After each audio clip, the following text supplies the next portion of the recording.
दोस्तों, स्वागत है आपका किस्सा कहानी में। मैं हुमान सिंह और आज फिर एक नई कहानी के साथ आपके सामने आया हूँ।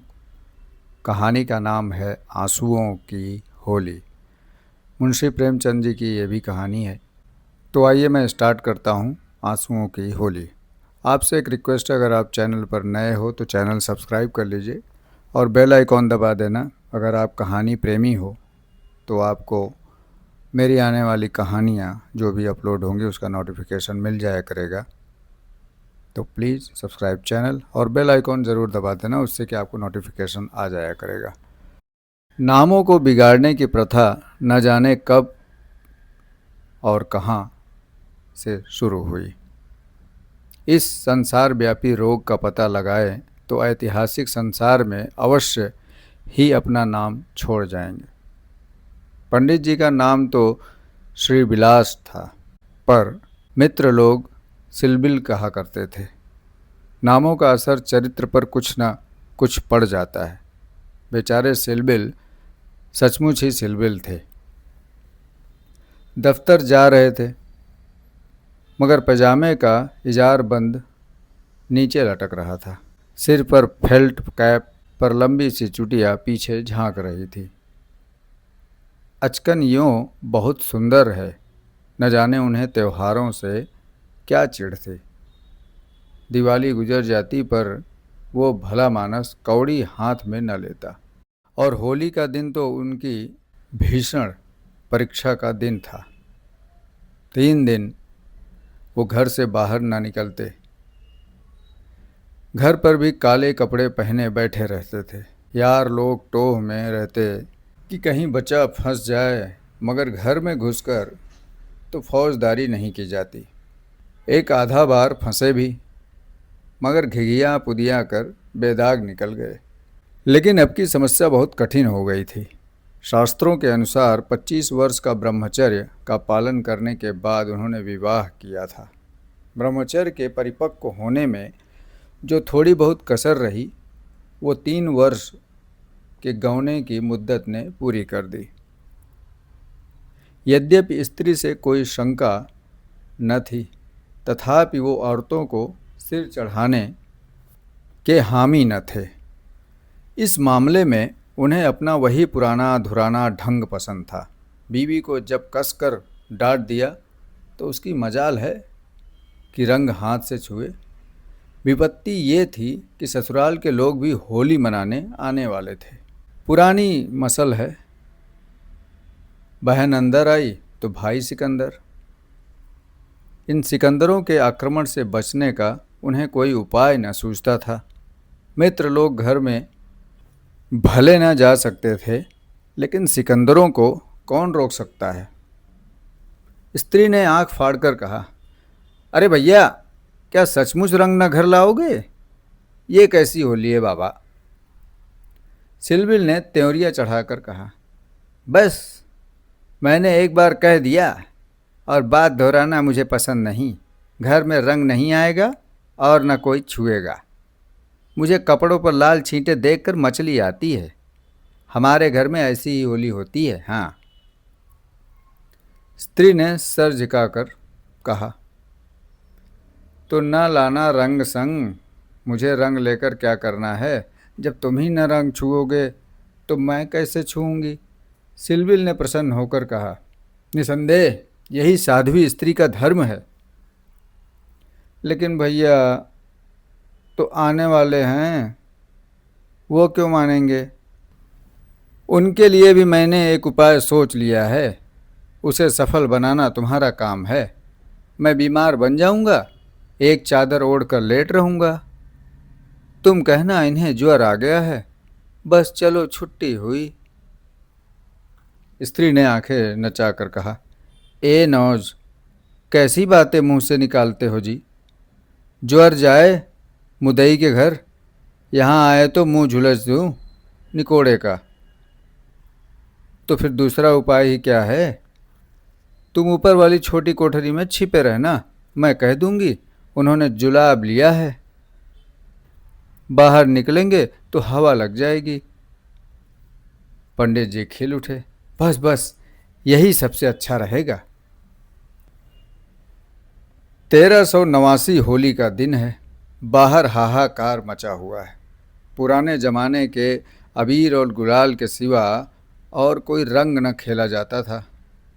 अब नीले, हरे, काले सभी रंगों का मेल हो गया है और इस संगठन से बचना आदमी के लिए तो संभव नहीं। सिलबिल के दोनों साले मुहल्ले घर के मर्दों, औरतों, बच्चों और बूढ़ों का निशाना बने हुए थे। बाहर के दीवान खाने के फर्श, दीवारें, यहाँ तक कि तस्वीरें भी रंग उठी थी। घर में भी यही हाल था। मोहल्ले की नंदें भला कब मानने लगी थी, पर नाला तक रंगीन हो गया था। बड़े साले ने पूछा, क्यों री चंपा, क्या सचमुच उनकी तबीयत अच्छी नहीं? खाना खाने भी नहीं आए? चंपा ने सिर झुकाकर कहा, हाँ भैया, रात ही से उनके पेट में दर्द होने लगा है। डॉक्टर ने हवा में निकलने को मना किया है। जरा देर में छोटे साले ने कहा, क्यों जीजी जी, क्या भाई साहब नीचे नहीं आएंगे? ऐसी भी क्या बीमारी है, कहो तो ऊपर जाकर देखाऊं?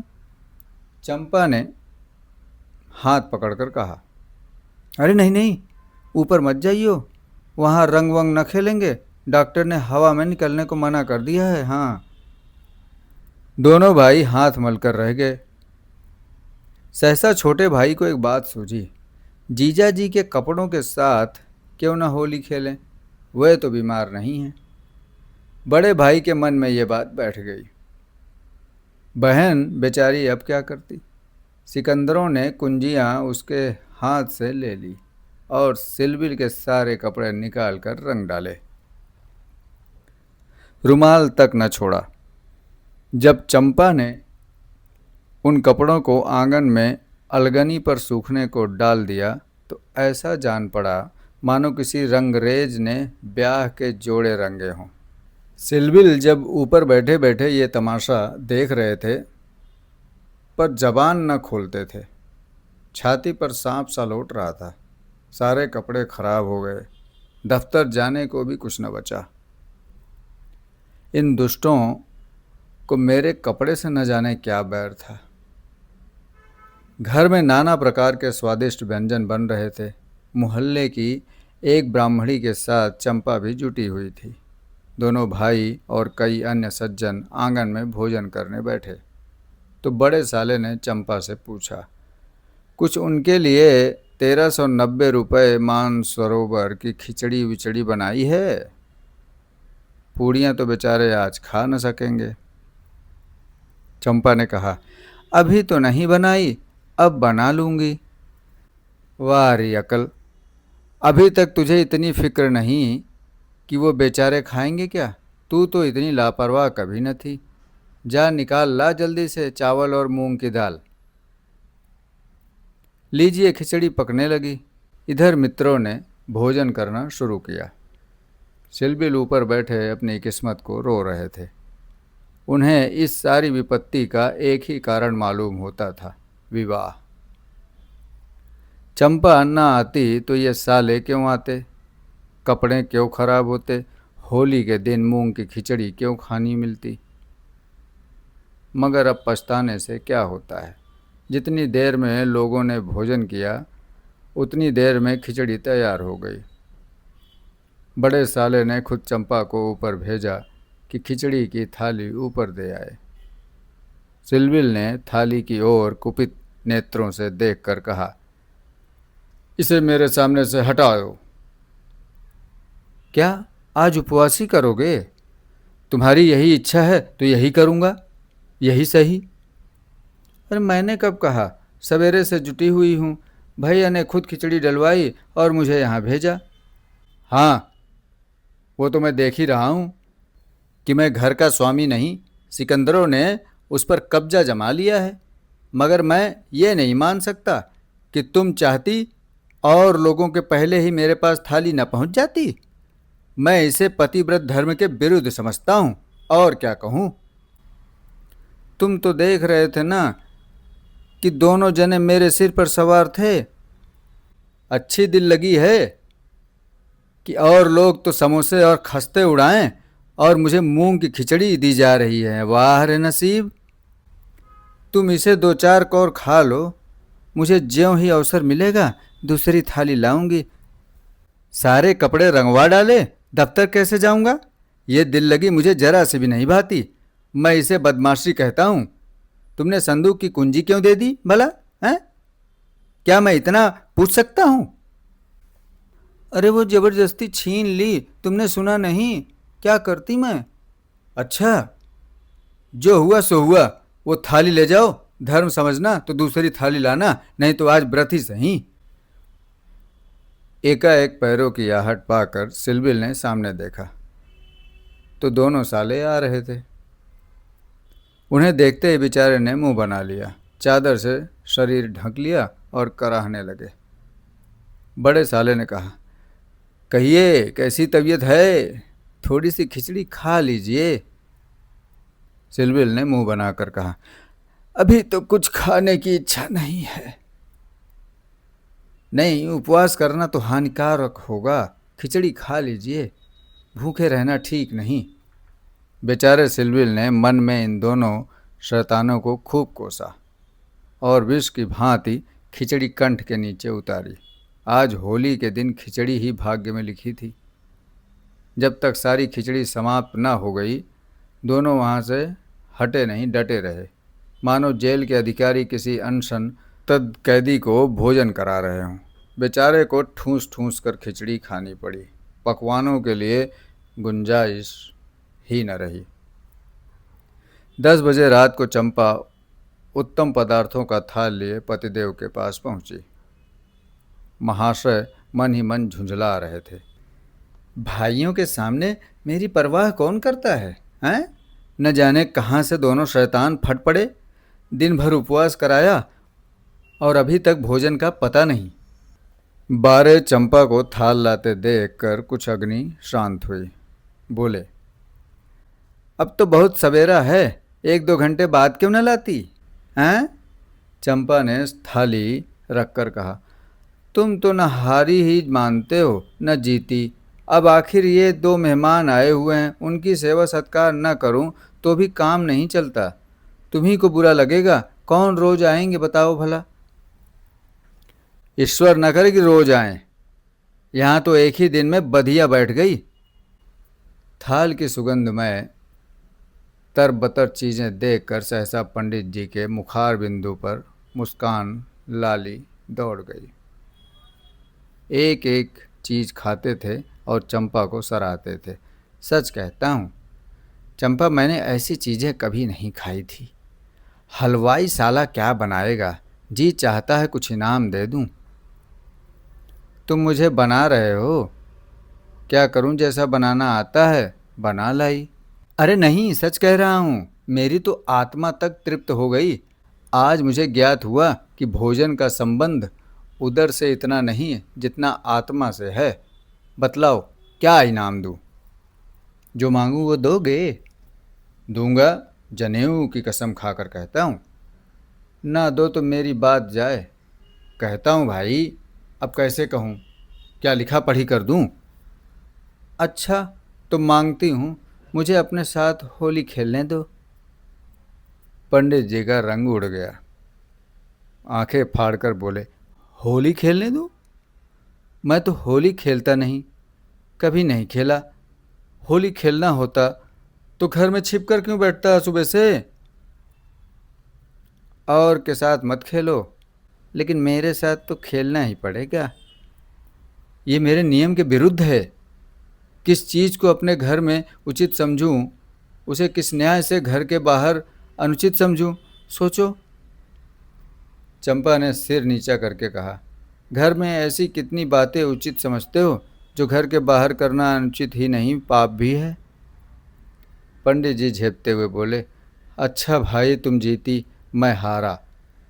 अब मैं तुमसे यही दान मांगता हूँ, पहले मेरा पुरस्कार दे दो, पीछे मुझसे दान मांगना। ये कहते हुए चंपा ने लोटे का रंग उठा लिया और पंडित जी को सिर से पांव तक नहला दिया। जब तक वो उठकर भागे, उसने मुट्ठी भर गुलाल लेकर सारे मुंह में पोत दिया। पंडित जी रोनी सूरत बनाकर बोले, अभी और कसर बाकी है, वो भी पूरा कर लो। मैं जानता था कि तुम मेरी आस्तीन का सांप बनोगी। अब तो और कुछ रंग बाकी न रहा है न? चंपा ने पति के मुख की ओर देखा तो उस पर मनोवेदना का गहरा रंग झलक रहा था। पछता कर बोली, क्या तुम सचमुच बुरा मान गए हो? मैं तो समझती थी कि तुम केवल मुझे चिढ़ा रहे हो।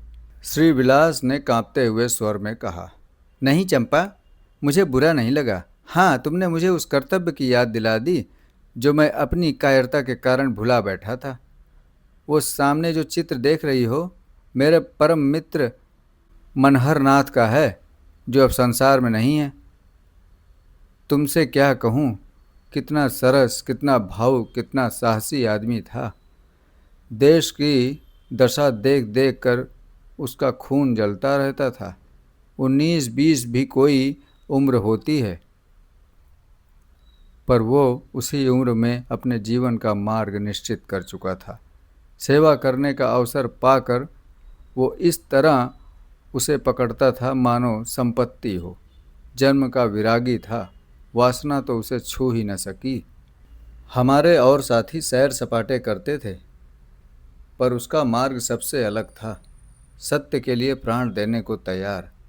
कहीं अन्याय देखा तो भौवें तन गई, कहीं पत्रों में अत्याचार की खबर देखी और चेहरा तमतमा उठा। ऐसा तो मैंने आदमी ही नहीं देखा। ईश्वर ने अकाल ही बुला लिया, नहीं तो वो मनुष्यों में रत्न होता। किसी मुसीबत के मारे का उद्धार करने को अपने प्राण हथेली पर लिए फिरता था। स्त्री जाति का इतना आदर और सम्मान कोई क्या करेगा। स्त्री उसके लिए पूजा और भक्ति की वस्तु थी। 5 वर्ष हुए, यही होली का दिन था। मैं भंग के नशे में चूर, रंग में सिर से पांव तक नहाया हुआ उसे गाना सुनने के लिए बुलाने गया तो देखा कि वो कपड़े पहने कहीं जाने को तैयार है। पूछा, अरे कहाँ जा रहे हो? उसने मेरा हाथ पकड़कर कहा, तुम अच्छे वक्त पर आ गए, नहीं तो मुझे जाना पड़ता। एक अनाथ बुढ़िया मर गई है, कोई उसे कंधा देने वाला नहीं मिलता। कोई किसी मित्र से मिलने गया हुआ है और नशे में चूर पड़ा हुआ है, और कोई मित्र की दावत कर रहा है। कोई महफिल सजाए बैठा है, कोई लाश को उठाने वाला नहीं। ब्राह्मण क्षत्रिय उस चमरीन की लाश कैसे छुएंगे? उनका तो धर्म भ्रष्ट होता है। कोई तैयार नहीं होता। बड़ी मुश्किल से 2 कहार मिले हैं, एक मैं हूँ, चौथे आदमी की कमी थी, सो ईश्वर ने तुम्हें भेज दिया। चलो चलते हैं। हाय, अगर मैं जानता कि ये प्यारे मनहर का आदेश है तो आज मेरी आत्मा को इतनी ग्लानि न होती। मेरे घर कई मित्र आए हुए थे, गाना हो रहा था। उस वक्त लाश उठाकर नदी जाना मुझे अप्रिय लगा। मैंने बोला, इस वक्त तो भाई मैं नहीं जा सकूंगा, घर पर मेहमान बैठे हुए हैं, मैं तुम्हें बुलाने आया था। मनहर ने मेरी ओर तिरस्कार के नेत्रों से देखकर कहा, अच्छी बात है, तुम जाओ, मैं और कोई साथी खोज लूँगा। मगर मुझे तुमसे ऐसी उम्मीद नहीं थी। तुमने भी वही कहा जो तुमसे पहले औरों ने कहा था। कोई नई बात नहीं थी। अगर हम लोग अपने कर्तव्य को भूल न गए होते तो आज ये दशा ही क्यों होती। ऐसी होली को धिक्कार है। त्यौहार तमाशा देखने, अच्छी अच्छी चीज़ें खाने और अच्छे अच्छे कपड़े पहनने का नाम नहीं है। ये व्रत है, तप है, अपने भाइयों से प्रेम और सहानुभूति करना ही त्यौहार का खास मतलब है। और कपड़े लाल करने के पहले खून को लाल कर लो। सफ़ेद खून पर यह लाली शोभा नहीं देती। ये कहकर वो चला गया। मुझे उस वक्त ये फटकारें बहुत बुरी मालूम हुई। अगर मुझसे वो सेवा भाव न था तो मुझे यूँ धिक्कारने का कोई अधिकार न था। घर चला आया, पर वे बातें बराबर मेरे कानों में गूंजती रही। होली का सारा मज़ा बिगड़ गया। 1 महीने तक हम दोनों की मुलाकात न हुई। कॉलेज इम्तिहान की तैयारी के लिए बंद हो गया था, इसलिए कॉलेज में भी भेंट न होती थी। मुझे कुछ खबर नहीं वो कब और कैसे बीमार पड़ा, कब अपने घर गया। सहसा एक दिन मुझे उसका एक पत्र मिला। उस पत्र को पढ़कर आज भी छाती फटने लगती है। श्रीविलास का एक क्षण तक गला रुक जाने के कारण बोल न सके। फिर बोले, किसी दिन तुम्हें फिर दिखाऊंगा, लिखा था। मुझसे आखिर बार मिल जा, अब शायद इस जीवन में भेंट न हो। खत मेरे हाथ से छूटकर गिर पड़ा। उसका घर मेरठ के ज़िले में था। दूसरी गाड़ी जाने में आधा घंटे की कसर थी। तुरंत चल पड़ा, मगर उसके दर्शन न बदे थे। मेरे पहुंचने के पहले ही वो सिधार चुका था। चंपा, उसके बाद मैंने होली नहीं खेली। होली ही नहीं, और सभी त्यौहार छोड़ दिए। ईश्वर ने शायद मुझे क्रिया की शक्ति नहीं दी। अब बहुत चाहता हूँ कि कोई मुझसे सेवा का काम ले। खुद आगे नहीं बढ़ सकता, लेकिन पीछे चलने को तैयार हूँ। पर मुझसे कोई काम लेने वाला भी नहीं। लेकिन आज वो रंग डालकर तुमने मुझे उस धिक्कार की याद दिला दी। ईश्वर मुझे ऐसी शक्ति दे कि मैं मन में ही नहीं, कर्म में भी मनहरण बनूं।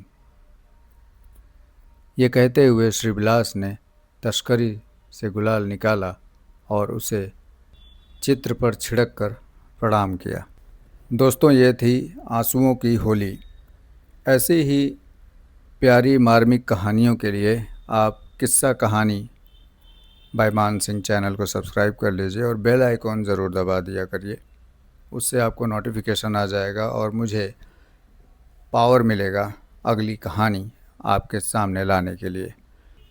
और कहानियाँ आपको पसंद है या आपके अगल बगल किसी को, तो शेयर भी कर दिया करो। और अगर आपकी कोई कहानी है जिसे आप सुनना चाहो तो कमेंट बॉक्स में ज़रूर लिखिए। अपना ख्याल रखिए, अपनों का ख्याल रखिए। Thank you. God bless you.